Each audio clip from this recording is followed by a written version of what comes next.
నువ్వు చేతనైతే జగన్ రెడ్డి వాళ్ళ దగ్గర 16 రూపాయలు ఇప్పించు, రైతులు సంతోషపడతారు. నీ రామచంద్రారెడ్డి ఫ్యాక్టరీలో 16 రూపాయలు నువ్వు ఇప్పించు. నీ ధైర్యం ఉంటే, నీ మాట నిజంగా వాళ్ళు వినేటట్టుగా ఉంటే 16 రూపాయలు వాళ్ళ దగ్గర ఇప్పించు, రైతులు బాగుపడతారని కూడా ఈ సందర్భంగా తెలియజేస్తున్నాం. Thank you. మీకు ఆ స్వేచ్ఛ ఉంది. ఆ ర్యాంపులు ఎవరు నిర్వహిస్తున్నారు, ర్యాంపులు నడిపే వ్యక్తులు ఎవరు అంటే అన్న మేము ప్రత్యక్ష చూసాము. అక్కడ ఏమీ లేదు. అక్కడ 2 రూపాయలకు అమ్ముకోవడం అనేది దాన్ని అమ్మాల్సిన పని లేదు. అక్కడ మీరు ప్రజాప్రతినిధులు 2 రూపాయలకు అమ్ముకోవడం అది మేము విలేకరులకు అడగాల్సిన ప్రశ్న. ఒక కార్యకర్తని కనీసం ఆపి చూసే ఓపిక లేక ఆయన కూడా కారు కింద పడిన వ్యక్తిని ఎక్కడ పారేసి వెళ్ళిపోవడం మనం అందరూ కూడా చూసాము. మరీ ముఖ్యంగా ఈరోజు చిత్తూరుకు వచ్చాడు. ఎటువంటి ఘటనలు జరగకూడదని మా పోలీస్ ఎస్పీ గారు కావచ్చు, మా పోలీస్ శాఖ కావచ్చు, ఎక్కడికక్కడ ఒక ఇబ్బందులు రాకూడదని చెప్పి పోలీస్ ప్రొటెక్షన్ ఇస్తే దాన్ని కూడా తప్పుదోవ పట్టించే విధంగా మీరు బాగా గమనిస్తే టీవీల్లో ఇక్కడ మన గంగాధి నెల్లూరుకి సంబంధించిన సదుకుప్పానికి సంబంధించిన నాయకుడు పక్కన ఉన్నాడు. మరి గంగాధి నెల్లూరు నుండి బంగారుపాళ్యం అంటే నాకు తెలిసి ఒక 40-45 కిలోమీటర్లు, 62 కిలోమీటర్లు. మరి 62 కిలోమీటర్లు మేము పోలీసు వారిని పెట్టి బంధించేస్తే ఈ నాయకులు ఎప్పుడు పోయినట్టు, ఎలా ఉన్నట్టు? నీకు కూడా ఒక మీడియా సంస్థ ఉంది, ఒక పత్రిక ఉంది. మీడియా వారిపైన దాడి జరిగిందనే గతంలో 14 నుండి 19 దాకా గొడవలు పెట్టిన ఇదే ముఖ్యమంత్రిని, మాజీ ముఖ్యమంత్రిని నేను అడిగేది ఒకటే, ఇవాళ తెలీదా నీకు ఒక ఆంధ్రజ్యోతి విలేకరిపై దాడి జరుగుతుంటే మీరు దాడి చేయడానికి దండయాత్రకు వచ్చినట్టే ఉంది, కానీ రైతులను ఎక్కడ కూడా పరామర్శించి రైతులకి ఒక ధర కల్పించాలని డిమాండ్ చేయడానికి వచ్చినట్టు మాకు ఎక్కడ కనిపించలేదు.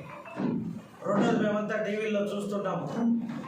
ఒక మాజీ ముఖ్యమంత్రిగా ఒక ఎస్పీ గారితో మాట్లాడే సందర్భంలో మీరు ప్రవర్తించిన ప్రవర్తన యావత్ ఆంధ్ర రాష్ట్రం చూసింది. ఒక ఛాలెంజింగ్ చేస్తూ పోలీసుల పైకి బండిని పంపిరా అనే విధంగా మీ ఒక ప్రవర్తన మేమంతా టీవీలో చూడడం కూడా జరిగింది.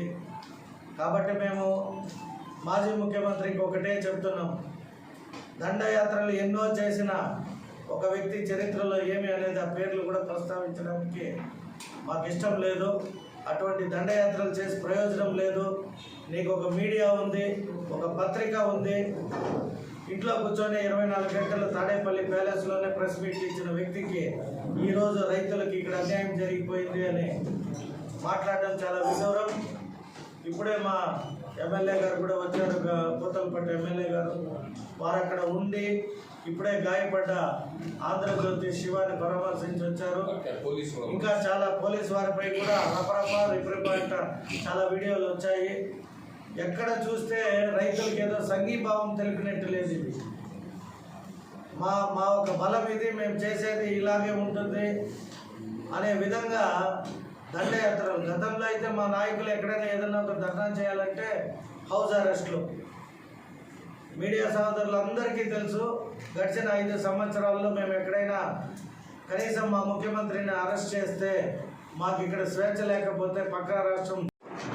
ఈరోజు మాజీ ముఖ్యమంత్రి వైఎస్ జగన్మోహన్ రెడ్డి బంగారుపాళ్యం మ్యాంగో యార్డ్ని రైతుల తరఫున పరామర్శకి వస్తానని తెలియజేయడం, ఈరోజు రావడం జరిగింది.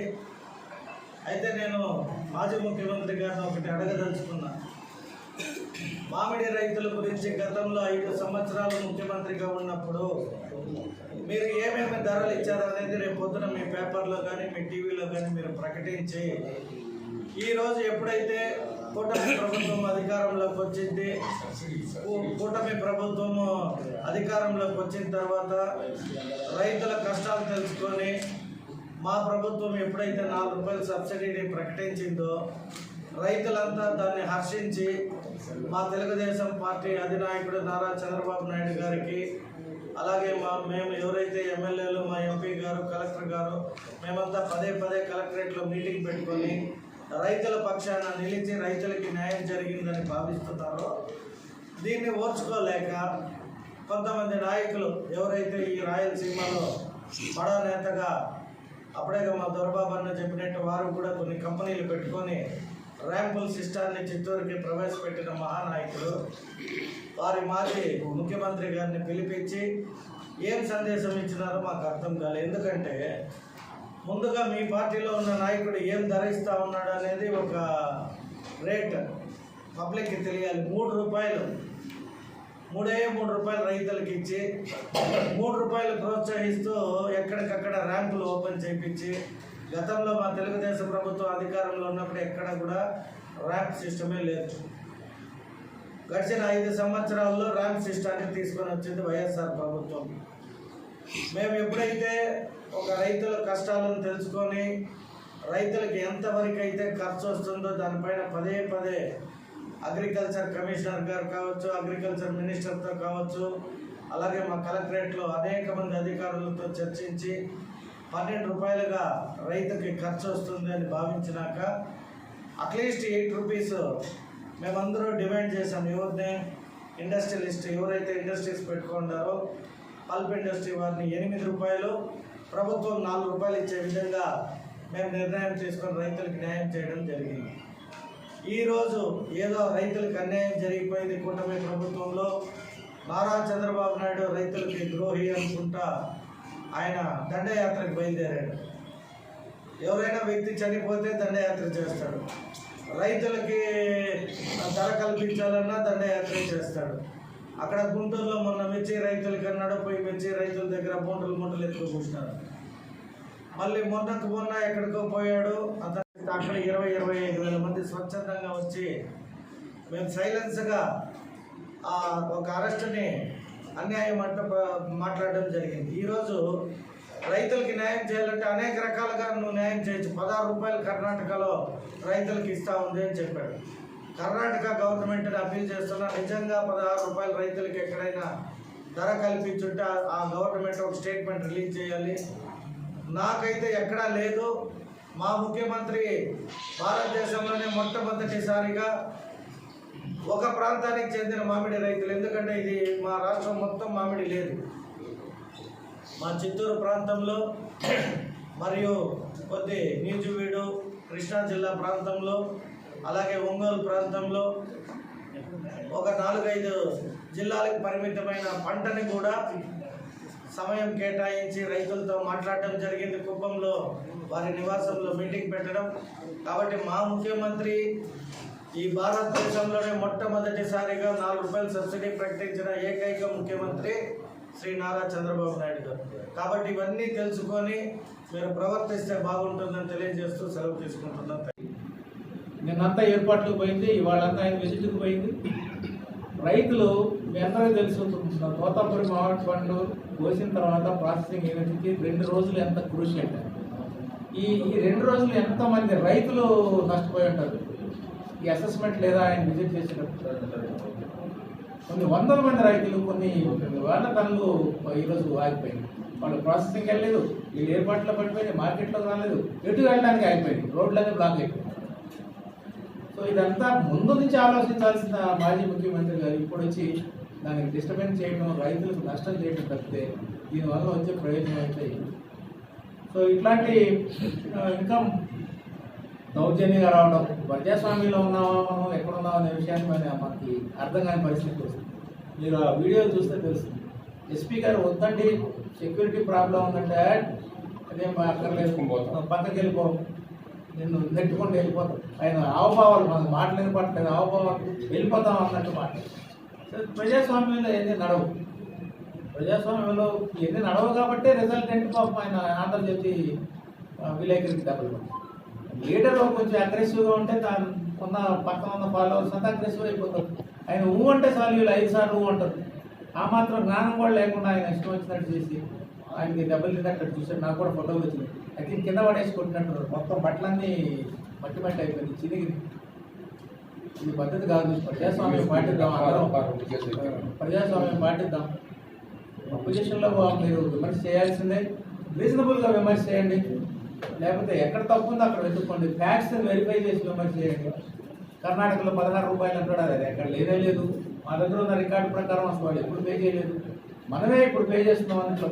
తమిళనాడులో కృష్ణగిరిలో కానీ కర్ణాటకలో కానీ ఈ ఏరియా మొత్తంలో ఎక్కువ డబ్బులు పే చేసిన ఆంధ్రప్రదేశ్ వస్తాయి సబ్సిడీతో కలిపి ఆ భారం గవర్నమెంట్ తీసుకుంటుంది. ఇదే కాకుండా ఆయన ఇంకోటి కూడా చెప్పాడు, ఇది మిర్చి అంటాడు, పొగాకు అంటాడు, వరి అంటాడు, మినిమం సపోర్ట్ ప్రైస్ ఎవరు నిర్ణయిస్తారు తెలుసా మనందరికీ? అసలు ఆయనకన్నా తెలుసా? ఈయన పట్టుకొని మినిమం సపోర్ట్ ప్రైస్ రాలేదు, మినిమం సపోర్ట్ ఆ మాత్రం కూడా మనకి ఇంగిత జ్ఞానం ఉండదా? అయినా కూడా గౌరవనీయ ముఖ్యమంత్రి గారు ఇంటర్ఫీర్ అయ్యి మిర్చి రైతులకి టీంని ఏర్పాటు చేసి వ్యవసాయ మంత్రి, కేంద్ర వ్యవసాయ మంత్రి దగ్గర తీసుకుపోయి ఆ రేటుని సెటిల్ చేసి వాళ్ళకి అందరికి ఇచ్చారు. మనం సెటిల్ చేసేది కాదు, ఆ మంత్రి గారి దగ్గర పోయి సెటిల్ చేశారు. అట్లాగే పొగాకు చేశారు. అట్లాగే వరికి మినిమం సపోర్ట్ ప్రైస్ ఎప్పుడు సెంట్రల్ గవర్నమెంట్ ఇస్తుంది. And most of the procurement central government చేస్తుంది. మన ద్వారా స్టేట్ గవర్నమెంట్ ఎగ్జిక్యూటివ్ ఏజెన్సీ ద్వారా చేస్తుంది. దీన్ని పట్టుకొని మీరు సపోర్ట్ ప్రైస్ ముఖ్యమంత్రి గారు అంటే అసలు మనం అది ఎక్కడ నిర్ణయిస్తుందో కూడా తెలియదా? ఇన్నాళ్ళు ఇంత ఎక్స్పీరియన్స్. సో ఇట్లాంటి ప్రజాస్వామ్యంలో చేయకూడదు. మామిడి రైతులకి ఈ సంవత్సరం 2-3 రకాలైన సమస్యలు ఒకసారి వచ్చినాయి. ఒకటి ఎక్సెస్ పంట రావడం, 2 ప్రాసెసింగ్ యూనిట్ల దగ్గర అంత ముందున్న పలుపు ఉండటం, వాళ్ళకి ఏదన్నా ఉద్దేశం అయి ఉండొచ్చు, లేకపోతే మళ్ళీ కొత్తగా కంటే పెట్టుబడి పెట్టడం అనేది ఇబ్బంది అయి ఉండొచ్చు. 3 వాళ్ళ దగ్గర ఎందుకు ఉందంటే అంతర్జాతీయ పరిస్థితులు, మనం ఎగుమతి చేస్తాం కాబట్టి అక్కడ పరిస్థితులు బాగాలేవు. రష్యా ఉక్రెయిన్ వార్ వలన, తర్వాత ఇప్పుడు కరెక్ట్గా ఈ సిచ్యువేషన్ వచ్చినప్పుడే ఇజ్రాయెల్ గాజా వార్ వచ్చింది, ఈ సిచ్యువేషన్ వచ్చినప్పుడే ఇజ్రాయెల్ ఇరాన్ వార్ వచ్చింది. ఈ సిచ్యువేషన్లో ఎక్కడ మనం ఎగుమతి చేస్తాం? ఎక్కడ షిప్లు వెళ్తాయి? ఓ పక్కన ఆఫ్రికన్ కంట్రీస్లో కూడా మామిడి పండుతుంది. అక్కడ నుంచి వెళ్ళేదానికి సుంకం తక్కువ ఉంది, మన దగ్గర నుంచి వెళ్ళేదానికి సుంకం ఎక్కువ ఉంది. దాన్ని కూడా దాడులు చేయాలి, లేకపోతే దాడులు కాకపోతే ఇంకొక రకమైనటువంటి రచ్చ చేయాలి, లేకపోతే హైవేలు దిగ్బంధనం చేయాలి. దానివల్ల ఒక చర్య బదులు ఇంకొక ఇన్సిడెంట్ సాధిస్తాం. ఈరోజు అన్ని విషయాల మీద ప్రాథమిక విచారణ జరుపుతారు. విచారణ జరిపిన తర్వాత చట్ట వ్యతిరేకమైనటువంటి నిబంధనలు అతిక్రమించిన అన్నిటి మీద కేసులు నమోదు చేయడం జరుగుతుంది. ఇప్పుడు వాళ్ళు వచ్చారు కాబట్టి అదే ఎమోషన్స్ని మేము కూడా చూపించిన, అధికారంలో ఉన్నటువంటి అధికారులు చూపించిన, ఎమోషన్స్ టు ఎమోషన్స్ ఏమవుతుంది? అల్లరి కోసం కాదు కదా. వాళ్ళు వచ్చిందే అల్లరి సృష్టించడం కోసం, వాళ్ళు వచ్చిందే విధ్వంసం సృష్టించడం కోసం, వాళ్ళు వచ్చిందే సమాజంలో అల్లరి సృష్టించడం కోసం. దానికి మనం ఎందుకు తావేయాలా? ప్రభుత్వం పని అది కాదు కదా. మీ వైఫల్యం ఎవరు ఎందుకు? ఏం జరిగిందండి? రానికుండా చెక్ పోస్టులు పెట్టాము, అంత చేసామంత ఇంత చేసామని 2 రోజుల నుంచి అటు మీడియాలో వదులుకొట్టారు ఈ ప్రభుత్వ అధికారులు. మరి ఎందుకు వారు అంతమంది రాగలిగితే ఎందుకు మీ నిఘా ముందుగా హెచ్చరించగలరు, జారీ చేయలేకపోయింది? ఇక్కడ నిఘా వైఫల్యం కానీ అధికారుల వైఫల్యం కానీ చూసే ముందు వచ్చిన వాడెవడు? విధ్వంసకారుడు, దుర్మార్గుడు, రాక్షసుడు, అల్లరి మూకలతో చిల్లర జనంతో వచ్చారు అక్కడికి. అల్లరి మూకలతో చిల్లర జనంతో వచ్చినప్పుడు రెచ్చిపోయి ఏం చేయాలి? దానివల్ల ఎవరికి నష్టం జరుగుతుంది? మరి ఈ విధ్వంసం సృష్టించి పోలీసులు అడ్డుకుని లాఠీచార్జ్ చేస్తే ప్రభుత్వానికి ఆ చెడ్డ పేరు ఆపాదించుకోమంటారా? అంటే వాళ్ళ ఎమోషన్స్లో వాళ్ళు చేస్తున్నటువంటి కుట్రలో మమ్మల్ని భాగస్వాములు కమ్మంటారా? లేకపోతే ఆ వలలో మమ్మల్ని చిక్కుకోమంటారా? ఇప్పుడు సామాన్యులకు ఇబ్బంది కలిగించిన ఏ విషయం మీదైనా, నిబంధనలకు విరుద్ధమైనటువంటి ఏ విషయం మీదైనా చర్యలు తీసుకోబడతాయి కదా. దానికి మనం సమయం ఇవ్వాలి కదా. రోడ్ షోకి అనుమతి లేదన్నటువంటి ఎస్పీ గారు వాళ్ళు 2.5 గంటల సేపు రోడ్ షో చేసుకొచ్చారు. ఆయన అడగడం అదే దమ్మని అడగడం అదే చెప్తున్నా. రోడ్ షోకి అనుమతి లేదు, నా కారు 10 కిలోమీటర్ స్పీడ్ పోతుంది అంటాడు ఆయన. దాన్ని ఎందుకు మనం కంట్రోల్ చేయలేదు? పోలీస్ యంత్రాంగం అధికార యంత్రాంగం. అందుకే చెప్తున్నాను, ఇది వైఫల్యం కాదు. బాధ్యత లేనటువంటి వ్యక్తి, బలాదూరైనటువంటి వ్యక్తితో ఈ సమస్యలు వస్తాయనే ఇన్ని ఆంక్షలు పెట్టినా అన్ని దుశ్చర్యలు చేశారు వాళ్ళు. కాబట్టి దీన్ని వైఫల్యంగా భావించబడలే. జరిగినటువంటి విషయాలన్నిటి మీద క్షుణ్ణంగా పరిశీలించిన తర్వాత ప్రాథమిక ఆధారాలను అనుసరించి ఖచ్చితంగా చర్యలు తీసుకోవాలి. చేస్తున్నటువంటి ఆంధ్రజ్యోతి విలేకరిని దాడి చేసి కొట్టిస్తావా? ఒక మాజీ డిప్యూటీ సీఎం చిత్తూరులో పోటీ చేసేటువంటి ఒక వ్యక్తి, ఇద్దరు అక్కడే నిలబడి ఆ విలేకరి, ఆ ఫోటోగ్రాఫరు ప్రాధాయపడ్డాడు. నేను మీ అందరికీ తెలిసిన వాడినే, నన్ను ఈ విధంగా కొడుతున్నారంటే పక్కకు పోయి సైగ చేసి ఇంకొంత కొట్టిస్తారా? వాడు హాస్పిటల్లో పోయి చికిత్స పొందుతుంటే అక్కడ కూడా పంపిస్తారా మేము ముక్కల్ని? అంటే రోజుకు ఒక ప్రాణం తీసి ప్రజల్ని భయభ్రాంతులకు గురి చేసి మేము అధికారంలో ఉంటే మీ ప్రాణాలు బాగుంటాయి, లేదా మేము అధికారంలో లేకపోతే మిమ్మల్ని చంపుతాం అన్నటువంటి హెచ్చరికలు జారీ చేస్తారా? అసలు నువ్వు మామిడికాయల గురించి ఈరోజు ఏం డిమాండ్ చేశావు? సీజన్ ప్రారంభమైనప్పుడే నీకు బాధ్యత ఉన్నట్లయితే మాట్లాడి ఉండాలి. ప్రభుత్వం ప్రకటించడానికి ముందైనా మాట్లాడి ఉండాలి. ప్రభుత్వం ప్రకటించిన రోజైనా ఇది సరిపోలేదని నీ నోరు తెరిచి మాట్లాడావా? సీజన్ ముగుస్తున్న సమయంలో ఇప్పుడు ఖచ్చితంగా రేట్లు పెరుగుతాయన్నటువంటి ఉద్దేశంతో ఇప్పుడు నుంచి ముసలి కన్నీరు కారుస్తావా? రాజకీయాల కోసం ఇంత దిగజారుడు వ్యవహారం చేస్తావా? పట్ట పగలు దుర్మార్గాలు చేసి ఇవే మంచి పనులని నమ్మించే ప్రయత్నం చేస్తావా? ఇదేనా రాజకీయాలు? ఇందుకోసమైనా నీకు గతంలో ముఖ్యమంత్రి హోదానిచ్చింది ప్రజలు. ఈ ఉమ్మడి చిత్తూరు జిల్లాలో నువ్వు కానీ నీ పార్టీ నాయకులు కానీ ఎక్కడైనా నెల రోజుల ముందు మామిడికాయల ధరలు ఈ విధంగా ఉండబోతాయి, రైతులకు ఈ విధంగా ఇవ్వండి నోరు తెలిసి మాట్లాడారా? మరి మీకేం బాధ్యత ఉంది? ఈ ప్రభుత్వాన్ని విమర్శించే అర్హత మీకెక్కడిది? ఈ ప్రభుత్వం గురించి, ఈ ముఖ్యమంత్రి గురించి మాట్లాడే అర్హత మీకెక్కడిది? అర్హత లేకుండా మాట్లాడుతున్నారు, బాధ్యత లేకుండా మాట్లాడుతున్నారు, సిగ్గు లేకుండా మాట్లాడుతున్నారు. ప్రజలు చీకొడతారు, జాగ్రత్త. ఆల్రెడీ చీకొట్టారు.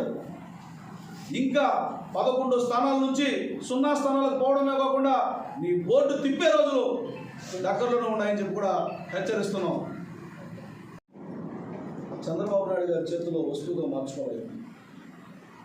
సొంత కార్యకర్త వినాలా? సొంత కార్యకర్త అయినా పరాయి కార్యకర్త అయినా ఎవరైనా మొట్టమొదట భారతదేశ పౌరుడికి ఉన్నటువంటి హక్కుల్ని, వాటిని ఉల్లంఘించినటువంటి వ్యక్తికి పడాల్సినటువంటి శిక్షని బేరీజు వేసుకునే ప్రభుత్వం నడుస్తుంది. ఈ ప్రభుత్వం బాధ్యత లేనటువంటి ప్రభుత్వం కాదు, ఇది మంచి ప్రభుత్వం. నల్లపరెడ్డి ప్రసన్న కుమార్ రెడ్డి చేసినటువంటి వ్యాఖ్యల మీద ఇప్పటికే వేమిరెడ్డి ప్రశాంతి రెడ్డి గారు ఫిర్యాదు చేయడం జరిగింది.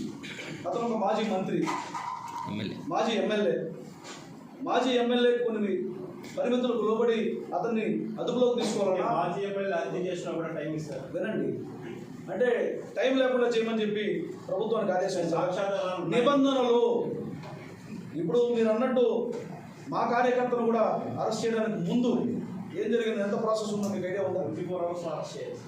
మీ ప్రాసెస్ మీకు తెలిసిన సమయమే కాదు కదా. ప్రభుత్వానికి ఎప్పుడు వచ్చింది, ఏం జరిగింది అంటే మండీలను ఇబ్బంది పెట్టి నువ్వు సాధించింది ఏంది? కనీసం మార్కెట్ యార్డ్లోకి తోతాపూరి టోటల్లో ఎంత తెస్తారన్న విషయం అన్నా నీకు కానీ నేను తీసుకొచ్చిన నాయకులకు కానీ అవగాహన ఉందా? వాళ్ళ నాయకులు అయితే కదా.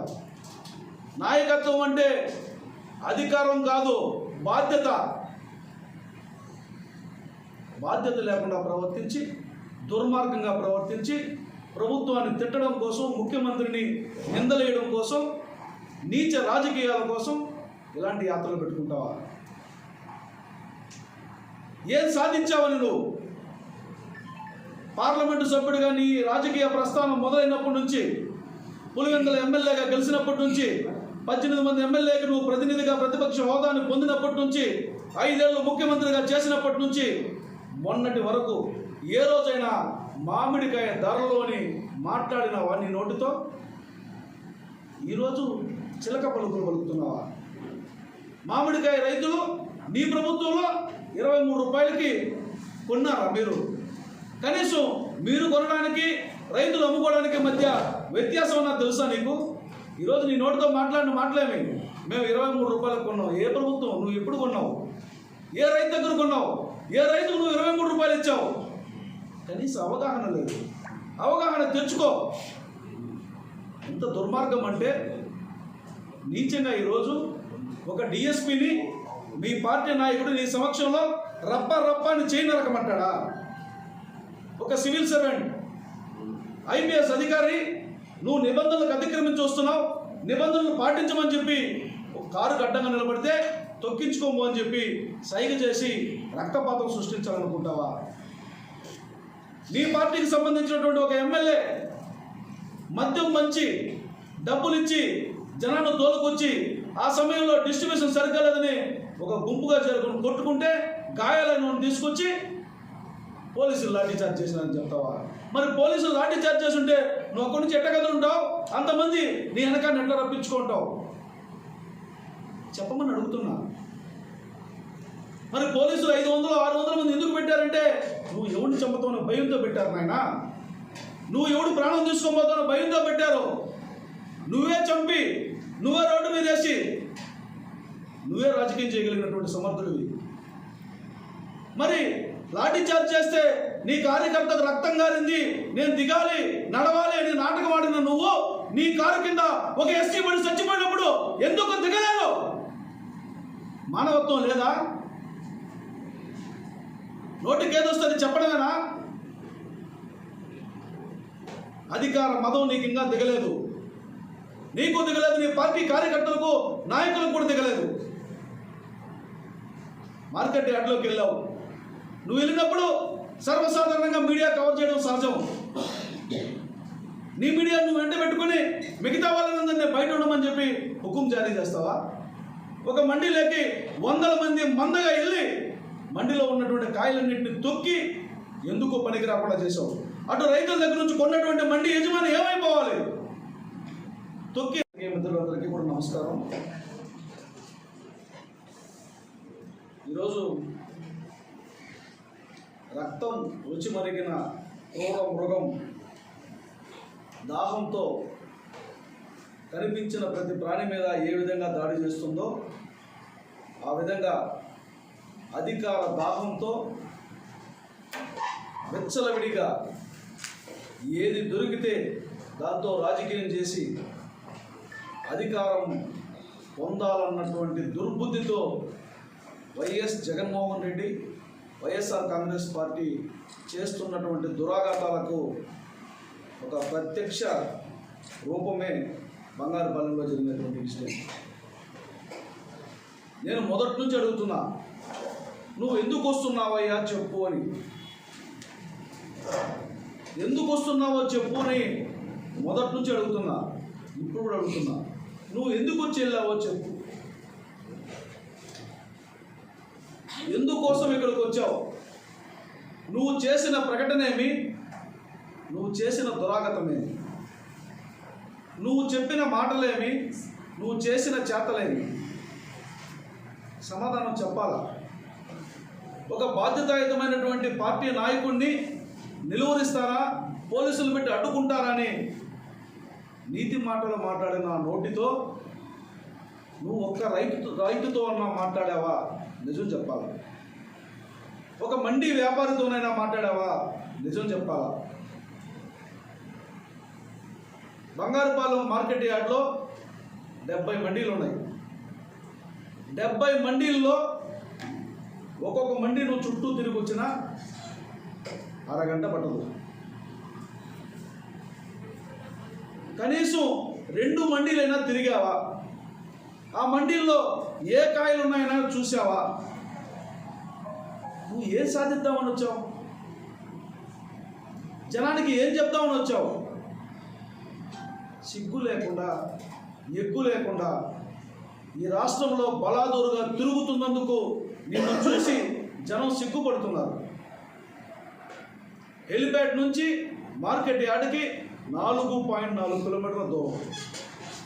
హైవేలో అయితే కారులో వస్తే కనీసం స్పీడు 60 కిలోమీటర్లు, 30 కిలోమీటర్లు వచ్చినా, 10 కిలోమీటర్లు వచ్చినా ఎంతసేపట్లో అక్కడికి చేరుకోవచ్చు. 1000 మంది జనాన్ని వేసుకొని హెలిప్యాడ్ దగ్గర రప్పించుకొని అక్కడి నుంచి జనం ముందుకెళ్తే కారు నాపడం, కారు ముందుకెళ్తే జనాన్ని రమ్మనడం, కారుకు మనుషులకు నడుచుకుంటూ 4 కిలోమీటర్ల కోసం 2.5 గంట జనాన్ని ఇబ్బంది పెట్టి, ట్రాఫిక్ ఇబ్బంది పెట్టి, పోలీసులను ఇబ్బంది. ఉప్పు చేపలు అమ్మే ఆమె మల్లెపూలు కంపెనీందంట. జగన్ గారు కూడా చంద్రబాబు గారి గురించి మాట్లాడడం ఈ సామెతకు వర్తిస్తుంది. ఓకే, కూడా కేసు నమోదు చేయాలి. విలేకరుల మీద దాడి జరిగినందుకు కూడా కేసులు నమోదు చేయాలి. అదేవిధంగా నీ పార్టీ కార్యకర్తలు ఈ ప్రాంతంలో పంటను దైవంగా భావిస్తారు. వరి పంట వచ్చినా, వేరుశనగలు వచ్చినా, లేకపోతే ఏ ఆహార పంట వచ్చినా, ఆ మామిడికాయలు వచ్చినా తొలి దిగుబడి రాగానే ఆ పంటకు పూజ చేసి కర్పూరం వెలిగించి హారతులు ఇచ్చి కొబ్బరి కొట్టి భక్తితో దేవుడు ఇచ్చినటువంటి వరంగా భావిస్తారు. అలాంటి వరంగా భావించే మామిడికాయల్ని నువ్వు తీసుకొచ్చి రోడ్డు మీద పోసి వాటిని ట్రాక్టర్లతో తొక్కించి నీ రాక్షస ఆనందం పొందుతావా? అంటే దైవంగా భావించే ఈ ప్రజానీకం మనోభావాలతో నువ్వు ఆడుకుంటావా? మామిడికాయల కోసమని, మామిడి రైతుల కోసమని ఇక్కడికి వచ్చి మామిడికాయలు తొక్కించినటువంటి నీ బుద్ధి ఏమిటి? నీ ఆలోచన ఏమిటి? కనీసం అడగలేవా? ఇలాంటి పనులు ఎందుకు చేస్తున్నావు? ఇది సమ్మతం కాదు, ఇది ఆమోదయోగ్యం కాదని అడగలేవా? చెప్పలేవా? నిస్సిగ్గుగా ప్రవర్తిస్తారా? నిస్సిగ్గుగా ప్రవర్తించగాక మా ముఖ్యమంత్రి మీద జవాబుదారీతనంతో, బాధ్యతతో, ప్రజల కోసం, రైతుల కోసం ఒక తరం ముందు చూపుతో ఆలోచన చేస్తున్నటువంటి ముఖ్యమంత్రి గారి మీద నిందలేస్తావా? ఆకాశం మీద ఉమ్మితే నీ ముఖం మీద పడుతుంది. పండు వెన్నెల, నిండు వెన్నెల చంద్రబాబు నాయుడు ఆయన మీద ఉమ్మాలనుకుంటే నీ ముఖం మీద పడుతుంది. జాగ్రత్త. మీరు కేసులు పెట్టాలనుకున్నారు, అధికారికంగా మీరు ఆదేశించవచ్చు కదా, ఎస్పీని కానీ వాళ్ళని కానీ. ఇది జరిగింది, దాడి జరిగింది, ప్రత్యక్షంగా సాక్ష్యాధారాలు ఉన్నాయి, వేరే దగ్గర ఉన్న కేసు పెట్టించవచ్చు కదా. మేము కూడా అడుగుతాం. చంద్రబాబు నాయుడు గారి ప్రభుత్వానికి ఇతరులకు ఉన్నటువంటి వ్యత్యాసం అదే. ప్రజాస్వామ్యంలో ఎగ్జిక్యూషన్ చేసే అథారిటీ ఒకరు ఉంటారు. ఎగ్జిక్యూటివ్ అథారిటీకి విలువ ఉంటుంది. ఇక్కడ మేము ఎవరి మీద పడితే వాళ్ళ మీద కేసులు పెట్టమని చెప్పడం కాదు, జరిగిన సంఘటనను తెలియజేస్తాం. తెలియజేసిన సంఘటన మీద ప్రాథమిక విచారణ చేస్తారు. ప్రాథమిక విచారణ ఆధారంగా కేసు నమోదు చేస్తారు. నమోదు చేసిన తర్వాత విచారణ ప్రారంభిస్తారు. అందుకే మీడియా ముందు జనానికి చెప్తున్నాను, ఇక్కడ మీడియా ముందు జనానికి ఏం చెప్తున్నానంటే ఇన్ని దుర్మార్గాలు చేశారు కాబట్టి పోలీసులు కూడా కేసు నమోదు చేయమని చెప్తున్నారు. పోలీసుల నిఘా వైఫల్యం ఖచ్చితంగా కనిపిస్తుంది. నిఘా వైఫల్యం ఎక్కడుంది? అంటే ఇంతమంది వస్తారని ముందుగానే కేవలం 500 మంది రైతులకు 30 మంది మాత్రమే వెళ్ళి 500 మంది రైతులను తెచ్చుకోమని చెప్పారు. 500 మంది రైతులు ఆదేశాలు జారీ 500 మంది రైతులను తెచ్చుకోలేక అల్లరి మూకలతో వచ్చారు. వాళ్ళు అల్లరి మొక్కలు వచ్చినప్పుడు ముందుగానే అడ్డుకోవాలి. అల్లరి మూకలు అడ్డుకున్నందుకే కదా వాళ్ళు ఈ దుశ్చర్యలు చేసిపోయారు. అల్లరి మూకలు అడ్డుకున్నందుకే దుశ్చర్యలు చేసిపోయారు. ఎస్పీని తొక్కిస్తా ఉన్నారు, డిఎస్పీని చేయి నరకమన్నారు, విలేకరుని అల్లరి కొట్టి పడుకోబెట్టారు. జాతీ రహదారిపై 2.5 గంటల ర్యాలీ లాగా రోడ్ షో లేదన్నారు. మీరు ఎందుకు తొందరగా వాడిని కదిలించలేకపోయారు? మీ పోలీసులకు మీ మాట విన్నాం లేదా, లేకపోతే వాళ్ళకి సపోర్ట్ చేస్తున్నారు? అంటే ఒక మాప్ వచ్చినప్పుడు అక్కడ డిస్టర్బెన్స్ కన్నా ప్రాపర్ కంట్రోల్ ఇంపార్టెంట్. అక్కడ నిలువరించిన వాళ్ళ ఉద్దేశమే అది. ఏదో మృగం దాహంతో కనిపించిన ప్రతి ప్రాణి మీద ఏ విధంగా దాడి చేస్తుందో ఆ విధంగా అధికార దాహంతో వెచ్చలవిడిగా ఏది దొరికితే దాంతో రాజకీయం చేసి అధికారం పొందాలన్నటువంటి దుర్బుద్ధితో వైఎస్ జగన్మోహన్ రెడ్డి, వైఎస్ఆర్ కాంగ్రెస్ పార్టీ చేస్తున్నటువంటి దురాఘాతాలకు ఒక ప్రత్యక్ష రూపమే బంగారుపాలెంలో జరిగినటువంటి విషయం. నేను మొదటి నుంచి అడుగుతున్నా, నువ్వు ఎందుకు వస్తున్నావయ్యా చెప్పు అని.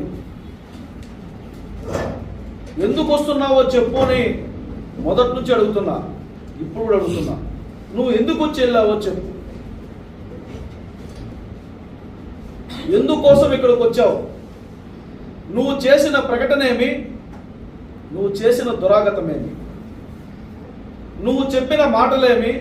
నువ్వు చేసిన చేతలేమి? సమాధానం చెప్పాలా? ఒక బాధ్యతాయుతమైనటువంటి పార్టీ నాయకుడిని నిలువరిస్తారా, పోలీసులు పెట్టి అడ్డుకుంటారని నీతి మాటలు మాట్లాడిన నోటితో నువ్వు ఒక్క రైతుతో అన్నా మాట్లాడావా? నిజం చెప్పాలా? ఒక మండీ వ్యాపారితోనైనా మాట్లాడావా? నిజం చెప్పాలా? విమర్శ తిరిగి కౌంటర్ ఇవ్వలేదు వాళ్ళకి. అదే మీరు అడిగిన ప్రశ్నకి సమాధానం వినాలి. మా ముఖ్యమంత్రి గారు జిల్లా పర్యటనకు వచ్చారు కాబట్టి ఎక్కువ శాతం జిల్లా రైతులు ఇబ్బంది పడ్డారు కాబట్టి సబ్సిడీ ఇచ్చింది మా ముఖ్యమంత్రి కాబట్టి రైతులు వారికి కృతజ్ఞత తెలియజేయాలన్నారు. ఆ క్రమంలో కలెక్టర్ గారికి ఫ్యాక్టరీలు కూడా ఎవరైతే పల్ప్ యూనిట్ ఉందో వాళ్ళని పిలవండి, వారికి ఏం సమస్య ఉంది, ఎందుకు ఇవ్వలేకపోతున్నారు, ఎందుకు అంత తక్కువ రేట్ రావడానికి కారణమని ఒక మీటింగ్ ఈ మీటింగ్ కండక్ట్ చేస్తే ముఖ్యమంత్రి దృష్టికి వచ్చింది. ఏమని పక్కన ఉన్న ధర్మపురి కావచ్చు, కోలార్లో కావచ్చు 4 రూపాయలు 5 రూపాయలు వస్తూ ఉంది. మనం 8 రూపాయలు ఎలా నిర్ణయించాము, మనం 4 రూపాయలు ఎలా ఇస్తున్నాము అనేది ముఖ్యమంత్రి దృష్టిలో పెట్టారు. ఏమని 12 రూపాయలు అట్లీస్ట్ ఒక ఎండ్ ప్రైస్, ఒక రైతుకి ప్రొడక్షన్ కాస్ట్ 12 రూపాయలు పడిందని ఒక నిర్ణయానికి వచ్చినాం. 4 రూపాయలు గవర్నమెంట్ సబ్సిడీ ఇచ్చాక ఎప్పుడు ఒప్పుకున్నారో మిగిలిన 12లో 4 రూపాయలు పోతే 8 రూపాయలు కాబట్టి 8 రూపీస్ ఇవ్వాలని మేము ఆదేశించినాం. గతంలో ఎవరైతే 5 సంవత్సరాలు ముఖ్యమంత్రిగా ఈ జిల్లాలో ఒక పెద్ద మనిషి, పెద్ద ఆయన పిలువబడే ఒక నాయకుడు వాటన్నిటినీ కంట్రోలింగ్ పెట్టుకొని ఉన్నారు. ఇప్పుడు తెలుగుదేశం ప్రభుత్వంలో ఎవరు కంట్రోల్లో ఏ ఫ్యాక్టరీ లేదు. మీరు అడిగినట్టు సోనంపల్లి మండలం గాజులపల్లె తిరుమల వే బ్రిడ్జ్ ర్యాంపు గుణశేఖర్ అన్నటువంటి రైతు దగ్గర 5,140 కేజీల మామిడికాయలు ఉన్నటువంటి మురళీమోహన్ రెడ్డి వైఎస్ఆర్సీపీ కార్యకర్త సోనంపల్లి మండలంలో వైఎస్ఆర్ పార్టీకి అన్నీ తానే వ్యవహరిస్తున్నటువంటి ప్రకాష్ రెడ్డికి, మాజీ మంత్రి పెద్దిరెడ్డికి అనుచరుడు. అతను సుబ్రహ్మణ్యం రెడ్డి అనేటువంటి వ్యక్తి దగ్గర కాయలు కొని ఆ కొన్నటువంటి కాయల్ని సంబంధించిన ధరించి చైతన్య రెడ్డి అనేటువంటి ఒక వ్యక్తిని, వ్యాపారిని పక్కన పెట్టుకొని ఆ మామిడికాయలు తీసుకొచ్చి రోడ్లో పోసి మేము 2 రూపాయలకు అమ్ముకోవాల్సి వస్తుంది, 3 రూపాయలకు అమ్ముకొస్తుంది చెప్పి ప్రభుత్వం మీద దుష్ప్రచారం చేసి కుట్ర చేసిన కారణంగా టవనంపల్లి పోలీస్ స్టేషన్లో అతని మీద కేసు నమోదు చేయడం జరిగింది. ఒక ఎగ్జాంపుల్, ఏదైనా ఆధారాలు దొరికినప్పుడు స్పష్టంగా ఆ ఆధారాల మేరకు అక్కడ జరిగినటువంటి తప్పుకు సంబంధించి, నేరానికి సంబంధించినట్టు శిక్ష పడుతుంది. ఎప్పుడైతే ఇవన్నీ వెలుగులోకి వచ్చాయో, వెలుగులోకి వచ్చినప్పుడు అతని మీద చర్యలు తీసుకోబడింది, ఎఫ్ఐఆర్ నమోదు చేయడం జరిగింది. అరెస్ట్ కూడా, అది అరెస్ట్ చేసే కేసా లేకపోతే ఏ కేసు అన్నటువంటి విషయం మీద దాని మీద ఇప్పుడు అధికారులు కూడా చర్యలు తీసుకుంటున్నారు. అలా మీకు సంబంధించి మీకు తెలిసినటువంటి ర్యాంపుల్లోనో మీకు తెలిసినటువంటి విషయంలోనో ఆధారాలు కానీ ఉన్నట్టయితే ఖచ్చితంగా చర్యలు తీసుకోబడతాయి. ఏ రైతు వచ్చి ఫిర్యాదు చేసినా లేకపోతే మీలాంటి బాధ్యతాయుతమైనటువంటి విలేకరులు ఎవరైనా ఆధారాలతో ఫిర్యాదు చేసినా వారిపైన కూడా చట్టపరమైనటువంటి చర్యలు తీసుకోబడను. ఇది ఒక ఎగ్జాంపుల్. టవనంపల్లి మండలం గాజులపల్లి దగ్గర జరిగినటువంటి ఇన్సిడెంట్ ఒక ఎగ్జాంపుల్. ముమ్మాటికి బల ప్రదర్శనగానే జరిగింది. కష్టాలున్న రైతులను పరామర్శించడానికి వచ్చినట్టు లేదు. ర్యాలీలతో బల ప్రదర్శన చేసుకుంటూ ఒక బహిరంగ సభలాగా చిత్రీకరించిన దాన్ని ఈరోజు ఆయన పరామర్శ యాత్రను బల ప్రదర్శనగా మార్చుకున్నాడు. ఇది కేవలం రాజకీయ ప్రచారం కోసం వాడుకున్న పర్యటన తప్ప రైతుల కోసం చేసే పర్యటన కాదు. ఈయన పర్యటన వల్ల రైతులు ఒరిగింది కూడా ఏమి లేదు. పైగా సమావేశం పెట్టి అసత్య ప్రచారం చేశాడు. కేంద్ర ప్రభుత్వం కిలో 16 రూపాయల 16 పైసలు కొంటున్నట్టుగా తప్పుడు ప్రచారం చేశాడు. దీనికి జగన్మోహన్ రెడ్డి సమాధానం చెప్పాలని చెప్పి మేము డిమాండ్ చేస్తున్నాం. నీకు ధైర్యం ఉంటే కేంద్ర ప్రభుత్వం మామిడి రైతుల గురించి ఎక్కడ 16 రూపాయల 10 పైసలకు కేజీ కొనిందో నిరూపించమని చెప్పి మేము సవాల్ ఇస్తున్నాం. అదేవిధంగా చంద్రబాబు నాయుడు గారి ప్రభుత్వం 4 రూపాయలు కేజీకి ఇచ్చింది. జగన్మోహన్ రెడ్డి గారు ముఖ్యమంత్రి ఉన్న సమయంలో ఒక్కసారి కూడా ఒక పైసా కూడా మామిడి రైతుకు ప్రభుత్వం నుంచి మద్దతు ధర ఇవ్వలేదు. అటువంటి వ్యక్తి ఈరోజు వచ్చి చంద్రబాబు నాయుడు గురించి అసత్య ప్రచారం చేయడం తీవ్రంగా ఖండిస్తున్నాం. అదేవిధంగా ఈ సందర్భంగా ఆంధ్రజ్యోతి ఫోటోగ్రాఫర్ పైన కచ్చగట్టి ఉద్దేశపూర్వకంగా దాడి చేశారు. దీన్ని తీవ్రంగా ఖండిస్తూ ఇది ప్రజాస్వామ్యానికి ప్రమాదంగా మారింది వైకాపా పార్టీ. ఈరోజు పోలీసులు ఎక్కువ మందిని 2000 మంది పోలీసులు పెట్టి అడ్డుకోనని చెప్తున్నాడు. పోలీసులు ఉన్నింది మీ అరాచక శక్తుల నుంచి ప్రజలను కాపాడని తప్ప మిమ్మల్ని అడ్డుకోవడం కాదని చెప్పి సందర్భం తెలియజేసుకుంటూ రాష్ట్ర ప్రభుత్వం కానీ మీ పర్యటన అడ్డుకోవాలని అనుకుని ఉంటే మీరు బయట వచ్చి ఉంటే కాదని చెప్పి ఈ సందర్భంగా తెలియజేస్తున్నారు.